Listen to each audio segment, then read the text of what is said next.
taifa litakuwa na amani. Lakini kusema amani wakati kuna watu wametekwa, kusema amani kuna watu wanauawa kikatili, kusema amani kuna watu ndugu zao wamepotea haijulikani waliko, halafu unasema taifa liko salama, taifa lina amani, tulinde amani, wakati amani imeshapotea.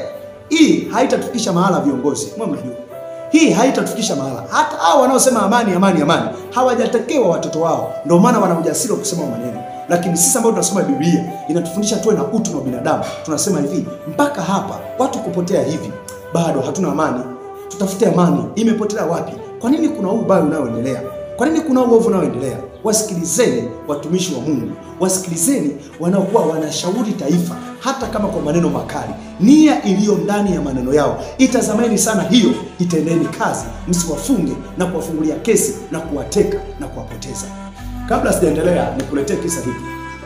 Jifunzeni watawala, kisa hiki ambacho nakuletea. Wakati mfalme Suleiman amefariki, ufalme ulitakiwa abadili mtoto wake. Mtoto wake anaitwa Rehoboam.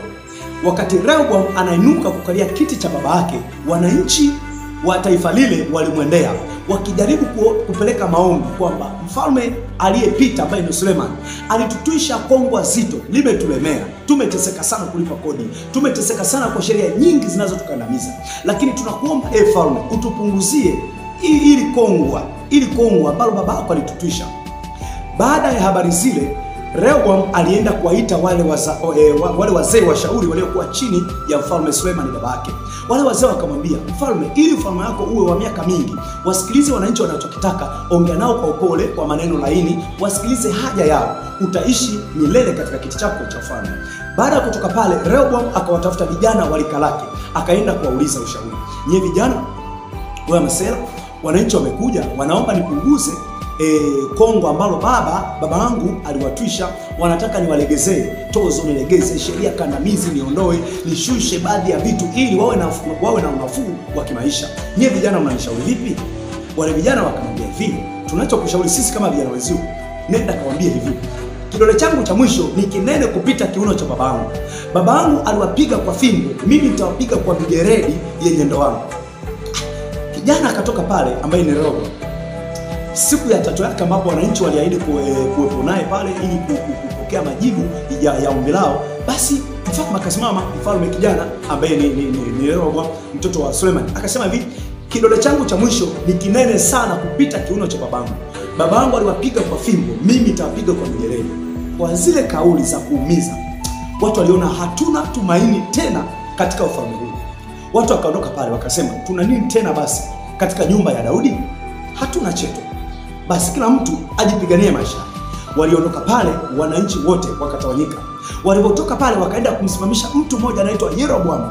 Wakati huo Yeroboam alikuwa amekimbilia Misri, wakati anamuogopa mfalme Suleiman. Alikuwa anaogopa ule mfalme uliokuwa unaendelea. Kwa baada ya kurudi wakamsimamisha kwamba, bwana, tunaomba wewe uwe mfalme wetu, ututawale, kwa sababu mfalme aliyetakiwa au mwenye haki ya kututawala yupo kinyume na sisi, hajali utu wetu, yupo tayari kuendeleza sheria kandamizi dhidi ya maisha yetu. Wakamsimamisha akawa mfalme. Kumbuka Israeli ilikuwa na makabila 12. Makabila 10 wakamsimamisha ufalme awe mfalme wao. Makabila mawili tu, napo ni Mungu aliacha ile makabila mawili kwa ajili ya fadhila kwa mfalme Daudi aliyepita, aliishi maisha matakatifu. Kwa makabila mawili tu alibaki nayo Rehoboam kama mfalme sasa ambaye alistahili, lakini makabila 10 yote yalienda upande kwa mfalme ambaye watu wamemsimamisha baada ya kuona aliyetakiwa kuwa mfalme amewakataa na kuwapinga. Baada ya kusimulia kisa hiki, nije kwako kiongozi wetu Mama Samia Suluhu Hassan, rais wa Jamhuri ya Muungano wa Tanzania. Ninao ujumbe mkubwa kwako. Tafuta mtu wa Mungu atakayekuwa mshauri wa kweli, ukiachana na wanafiki wanaojipendekeza kwa maneno laini kusifia tu, wakati huku chini kuna watu wanatekwa, kuna watu wanawawa kikatili, kuna watu wanakamatwa na kufungwa magerezani pasipo sababu ya msingi, wanaonewa kwa sababu tu walishauri, waliongea uhalisia wa maumivu ya watu wanayokutana nayo huku chini.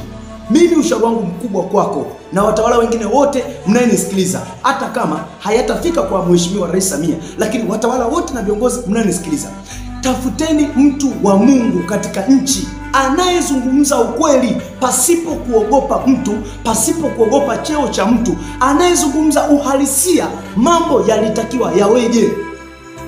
Si kwamba mna washauri, wapo, lakini wengi wa wanaowashauri ni wanaojipendekeza kwa maneno laini, wanaojipendekeza kwa kuwasifia tu, wakati kuna baadhi ya mambo yanaenda ndivyo sivyo. Kuna klipu nimetoa juzi kwamba nyie watawala, nyie sio malaika, nyie sio Mungu. Kama nyie ni binadamu, kuna mambo mengi mnakosea. Mnapokuwa mnakosea, kuna watu wanaumia. Sasa tutafanyaje? Tutajuaje hapa nakosea? Lazima uwepo mtumishi wa Mungu atakayekuwa ni msikilizwaji, atakayesikilizwa mashauri yake, maonyo yake, makemeo yake, hata kama anaweza kawa anatumia lugha ngumu kidogo, lugha ya ukali, kwa sababu imefika mahala maovu yamekithiri, vilio vimekithiri, uovu umekithiri. Lazima zipazwe sauti kwa volume ya juu kidogo, kwa ukali kidogo, ili yamkini msikie, ili muelewe ni nini huyu mtu wa Mungu anapiga kelele. Tafuteni mtu wa Mungu atakayewashauri ni nini kifanyike juu ya taifa hili ili liwe salama. Kinachoweza kuimarisha taifa na kufanya amani iwepo ya kudumu si mitutu ya bunduki, si kuoneana, si kukamata kila anayeshauri kinyume na serikali. Hapana, kitakachofanya taifa liwe na amani ya kudumu ili watu waufurahie kuwa Watanzania ni pale ambapo vilio vyao vinasikilizwa, pale ambapo matakwa yao yanasikilizwa namna yatendea haki. Lakini kutumia ubabe, kuwakamata, kuwafisha, kuwakamata, kuwafunga, kuwatisha, mkidhani ndo kulinda amani ya nchi. Hapana. Mimi naongea haya sina ila yoyote. Tunajifunza kupitia Biblia. Ulimwengu huu, hii dunia hii inahitaji watu wema. Hii dunia inahitaji watu wema. Ukisoma katika Isaya sura ya 1 na ule mstari wa 17 anasema, jifunzeni kutenda mema, takeni hukumu na haki, wasaidieni walioonewa, mpatieni yatima haki yake, mteteeni mjane. Jifunzeni kutenda mema, takeni hukumu na haki, msaidieni aliyoonewa. Watu wa Mungu, hii dunia ili iwe salama inahitaji watu wa Mungu. Watu wa Mungu. Mbarikiwa amesema kwenye klipu aliyotoa akitoa taarifa kuhusu mtoto wake kuumwa ghafla, Sifa Bujune, amesema jambo moja: watu wa Mungu wanaokuwa wanaonya au kushauri ni kama vibao vya barabarani vinavyoelekeza mbele kuna mteremko mkali, mbele kuna mlima mkali, mbele kuna kona kali, mbele kuna kivuko cha wanyama, punguza mwendo, hapa tembea spidi fulani. Vile vibao mara nyingine huwa vinakera kwa mtu ambaye unakuwa na haraka sana kufika mahala, huwa vinakera. Lakini vile vibao ni vya maana sana, na umaana wa vile vibao elekezi katika barabara huwa vinaonekana pale ambapo ajali imetokea na madhara yameshapatikana. Pale watu huanza kufuatilia kwamba lakini kuna kibao kilikuwa kinaelekeza mbele kuna kona kali, kwa nini usingepunguza mwendo ili uwe salama? Ndivyo ilivyo katika watawala. Mambo mengi mnaofanya nyinyi ni watu, maeneo mengi mnakosea, na nyinyi ni mashahidi. Si kwamba nyinyi mna haki, si kwamba nyinyi ni watakatifu sana, hapana. Nyinyi ni watu kama watu wengine, wenye tamaa kama watu wengine, wenye kutamani mafanikio ya haraka kama watu wengine. Nyinyi ni watu kama watu wengine, wenye tamaa ya mali, wenye tamaa ya vyeo, wenye tamaa ya zinaa, wenye ulevi, wenye tamaa ya ulevi. Na washauri watu wa Mungu, lazima kwenye nchi awepo mtu wa Mungu atakayekuwa anasikilizwa. Ili taifa liwe salama linahitaji alama za barabarani. Safari ya mtu ili iwe salama inahitaji alama za barabarani zitakazokuwa zinamwelekeza huyu anayepita katika barabara kwamba huko mbele kuna mlima mrefu, huko mbele kuna mteremko mkali, huko mbele kuna kona nyingi, punguza mwendo. Hii spidi unayoenda nayo si salama, si salama kwa watu wako uliowapakia. Ikumbukwe, watawala nyinyi ni viongozi, watawala nyinyi ni madereva ambao kwenye gari zenu mmepakia abiria wengi, mamilioni ya Watanzania. Nyinyi ni madereva ambao mko mbele mnaendesha, na watu wamewaamini, wanawasikiliza nyinyi nini mnasema. Lakini nyinyi ni watu. Katika barabara kuna vibao vilivyowekwa, alama za barabarani. Zile pale zinaleta tahadhari, zinamwelekeza dereva kwamba tembea taratibu, mbele kuna mteremko mkali, jiandae, mbele kuna mlima mkali, jiandae, mbele kuna kona nyingi, punguza mwendo, huko mbele kuna kivuko cha wanyama. Hii speed unayotembea nao si sawa, tembea hapa speed 20. Kazi ya vile vibao ni kufanya wale wanaosafiri wawe salama. Lakini nyinyi mnapuzia watu wa Mungu wanaokuwa wanawashauri mnapokuwa mnaendesha mambo ndivyo sivyo. Wale watu wa Mungu ni kama vibao vinavyoelekeza kwa mtu unayetembea barabarani. kwamba hapana, kwa haya matendo 1 2 3 si sawa, mbele hakuna njia. Mkitaka kuteka watu wa Mungu, kuteka watu wema, kuwateka na kuwaua watu wanaopingana na nyinyi, wanaowakosoa, huko mbele, hiyo njia mnayotumia si sawa. Kuwa kinyume na watu wema si sawa. Nchi inahitaji watu wenye haki. Nchi inahitaji watu wenye haki ili iwe salama. Inahitaji mashauri ya watu. Mtu anayeshauri ni anaongea kinyume na ulivyokuwa unatazamia wewe, kinyume na mitazamo yako, ni kinyume na maamuzi yako. Ndio maana ushauri, mshauri sio kazi yake kusifia tu, hapana. Mshauri ni kwenda katika, wakati mwingine mshauri ni kwenda kinyume na maamuzi uliyoamua. Lengo lake nini mshauri? Ni ili maamuzi yako yasilete majuto kule mbele. Watu wa Mungu ni kama alama za barabarani zinazoelekeza ili mtu awe salama. Lakini ukitokeza mtu anashauri, anapingwa, anatekwa, anakamatwa, anawawa, anafungulia kesi ambayo haina hata maana. Nimesema mara kadhaa, basi wakati mwingine angalieni hata nia inayofanya yule mtu aongee. Nia inayofanya tunawashauri, inayofanya tuongee. Nia yetu sio mbaya, tunaitakia taifa la Tanzania amani, tunatakia mema. Lakini mtu anayeongea, anayeshauri, tunasema mchochezi, unaharibu amani ya nchi. Amani ya nchi wanaoharibu, wanaoteka watu. Amani ya nchi wanaoharibu ni viongozi wanaokuwa makatili, wanaofunga watu pasipo sababu za msingi, wanaokamata kwa sababu tu wanashauri, wanaongea kinyume na watawala. Hao ndio wanaoharibu amani ya nchi. Ila mtu anayeshauri anatoa, jamani, si njia nyingine hii, sio lazima tupite kwenye njia ya kuoneana na kukandamizana hapa. Narudia tena, watu wa Mungu, kwenye nchi awepo mtu wa Mungu atakayesikilizwa. Nchi iwe salama inahitaji haki. Inahitaji haki, na haki, hakuna haki pasipo watu wenye haki. Lazima wawepo watu wenye haki.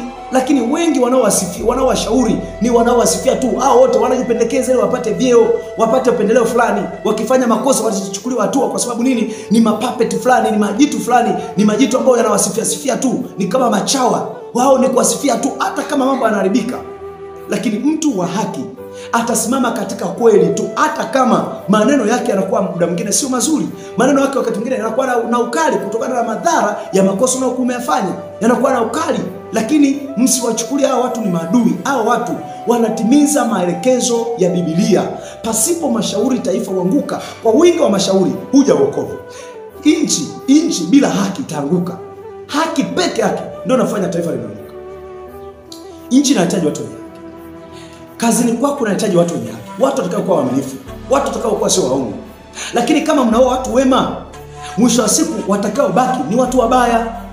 Kama mtakuwa maadui wa watu wema, kama mtakuwa maadui wa watu wenye haki, wanaohubiri kweli, wanaokosoa, wanaosahisha, wanaoonyesha njia, watu waelekeze, kama mtaoa hao, mjue hiyo njia mnayoendea kule mbele hakuna njia. Mwisho wa siku hata wewe dukani kwako unahitaji uajiri mtu mwaminifu asiyekuwa mwongo. Hapo kazini kwako unahitaji mtu mwaminifu asiyekuwa mwizi, asiyekuwa mwongo. Umepeleka mtoto shule, unahitaji walimu wao ni walimu wenye haki, walimu waaminifu, wasije wakamharibu mtoto wako. Kazini kwako, mahali popote, houseboy wako unahitaji awe mwaminifu, usiondoka kalala na mke wako. House girl wako unahitaji awe mwaminifu, au ni mtu mwenye haki, au mwaminifu, usije ukaondoka kalala na mume wako. Hao wote ni watu wema katika maeneo yote. Katika maeneo yote ya mwanadamu anahitaji awepo mtu mwema, wawepo watu wema, mambo yataenda vizuri. Lakini mkibaki tu waovu, mkabaki tu nyinyi makatili, mkabaki tu nyinyi polisi wa roho mbaya, mkabaki tu viongozi roho mbaya makatili, mwisho wa siku mkibaki nyinyi mtaanza kulala nyinyi kwa nyinyi. Watu wa Mungu, ndio maana tunasema msio mnadhuru watu wema. Angalieni nia ya kinachofanya, yani ile nia inayowafanya waongee wanaoongea. Nia yao ni nini? Wanapinga mabaya, hawapingi mema. Wanapinga mnavyofanya mabaya, hawapingi kila mnachofanya.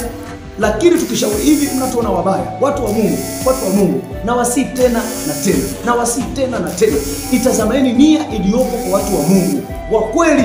Nia yao hasa ni nini? Nia yao hasa ni nini? Nia yao hasa ni nini? Taifa pasipo watu wema hakuna taifa. Hakuna taifa. Huyo polisi uliyomwajiri akateke mtu, huyo polisi uliyomwajiri akaue, hautamwamini wewe, utamwamini, huwezi kumwamini. Huwezi kumwamini hata siku moja. Unatamani polisi mwaminifu. Ndio leo hii umemtumia huyo kufanya ubaya dhidi ya mtu mwingine, lakini baada ya kufanya ubaya wewe mwenyewe umwamini. Kwa nini? Unajua kabisa huyu anaweza kafanya ubaya kwa mtu mwingine yeyote. Ndio maana nashauri nchi hii inahitaji watu wema. Dunia itakuwa salama sana kama watu wema wataishi.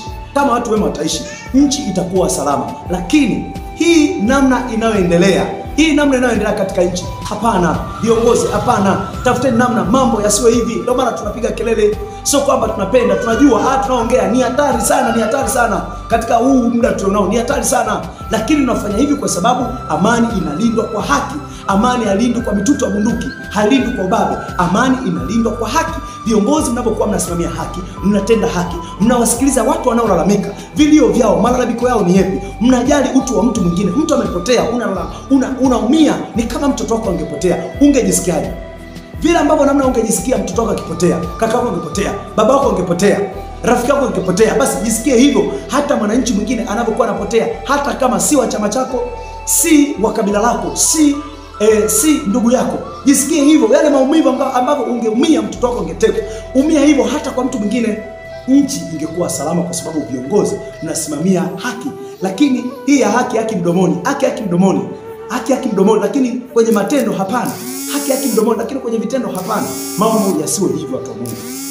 Mking'oa vibao vyote elekezi barabarani, mkabaki nyinyi madereva wote ambao mnataka muende kama mnavyojisikia, wote makatili tu, yani mkabaki nyinyi tu mnaendesha spidi mnavyojisikia, hamsikilizi mtu, hamsikilizi abiria anasema unakimbiza gari, hapana, huu mwendo si salama, hamsikilizi, mnaendesha vile mnavyojisikia tu, mkajaa nyinyi tu barabarani, na uhakikishia ajali zitakuwa nyingi, na mwisho wa siku wasafiri wote watapotezwa. Sisi katika nchi ni wasafiri. Nyinyi mliopo huko mbele viongozi, nyinyi ni madereva. Mnaendeshaje magari? Watu wanalalamika, abiria wanalalamika. Hili gari linavyoenda sivyo. Jaribuni kupunguza mwendo, jaribuni kufata sheria za barabarani. Fateni utu na binadamu, watu wa Mungu. Nitajia tena napati tu. Haya ni maneno yangu na ushauri wangu kama mtumishi wa Mungu. Biblia inaniambia katika Isaya sura 58 mstari wa 1, paza sauti yako, piga kelele kama tarumbeta, uambie watu wangu kusalama. Ili dunia iwe salama, ili nchi iwe salama, inahitaji watu wenye haki, watakao kuwa wanaongea bila kuogopa nani amefanya ubaya, bila kuogopa, watakao kuwa wanaongea, ili mkiwasikiliza taifa linakuwa salama. Lakini huu mwendo mnaoenda nao viongozi, watawala, kuridhika watu wakati wanalia, mimi nasema hapana. Mambo yasiwe hivi, mambo yasiwe hivi. Jaribuni kutafuta watu wa Mungu wenye haki kutoka ndani ya mioyo. Nadhani mnawajua, nimesema watu wenye haki, watu wa Mungu mnawajua nyinyi, watu wazalendo, watu wanaopenda haki kabisa mnawajua. Hao watumishi mnawajua, na hao manabii, mitume, watu wanaojiita wachungaji, wanashauri kujipendekeza, lakini mambo yao ni ya utapeli, wamejaa uovu. Nyinyi ni watu wazima, mnawajua. Fateni watu wa Mungu wanashauri nini, wanalalamika nini, fateni yale malalamiko, yatendeeni kazi.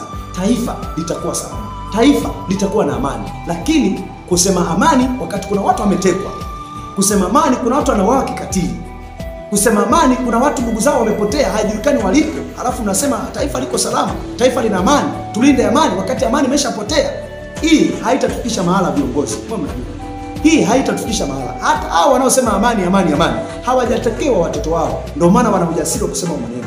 Lakini sisi ambao tunasoma Biblia inatufundisha tuwe na utu na binadamu. Tunasema hivi, mpaka hapa watu kupotea hivi, bado hatuna amani. Tutafute amani. Imepotea wapi? Kwa nini kuna ubaya unaoendelea? Kwa nini kuna uovu unaoendelea? Wasikilizeni watumishi wa Mungu, wasikilizeni wanaokuwa wanashauri taifa, hata kama kwa maneno makali. Nia iliyo ndani ya maneno yao itazameni sana, hiyo itaendeni kazi. Msiwafunge na kuwafungulia kesi na kuwateka na kuwapoteza.